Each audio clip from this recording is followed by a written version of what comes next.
அப்ப என்ன செய்யணும்? பதறாமல், தடமாறாமல், தடுமாறாமல் இலக்கை நோக்கி பயணித்துக் கொண்டே இருக்கணும். அதுதான் ஒரு லட்சிய வீரனுக்கு முதல் தகுதி, ஒரு கொள்கை மறவனுக்கு முதல் கோட்பாடு. அதுதான்.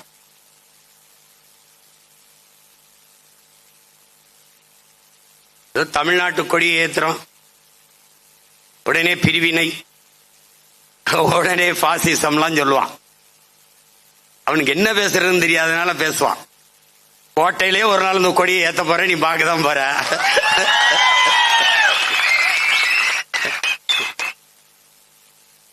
இந்தியாவுக்கு ஒரு கொடி வந்தது, அதுக்கு முன்னாடி இந்த கொடி இருந்தது. அதுதான் வரலாறு. இமயத்தில் கொடியை நட்டான் இமயவரம்பன் நெடுஞ்சேரலாதன் என்றால் அந்த கொடி எந்த கொடி? இந்த கொடி. கீழே இருக்க அந்த வில் அம்புதான். ஆரிய படை கடந்த பாண்டிய நெடுஞ்செழியன் கையிலே ஒரு கொடி இருந்தது. அந்த கொடி எந்த கொடி? இந்த கொடிதான்.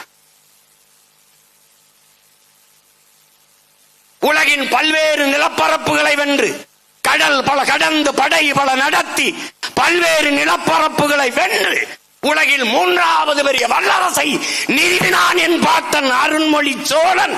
அரசனுக்கு அரசன், அவன் மகன் அரசேந்திரன். அவன் கையில் இருந்த கொடி என்ன கொடி?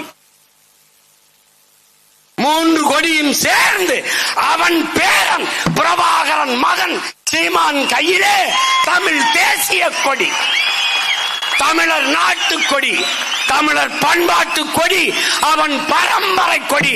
என்னரும் தம்பி தங்கைகளே, திமிரோடு அதை தூக்கி பிடி. எவன் குறுக்க வந்தாலும் ஓங்கி அடி.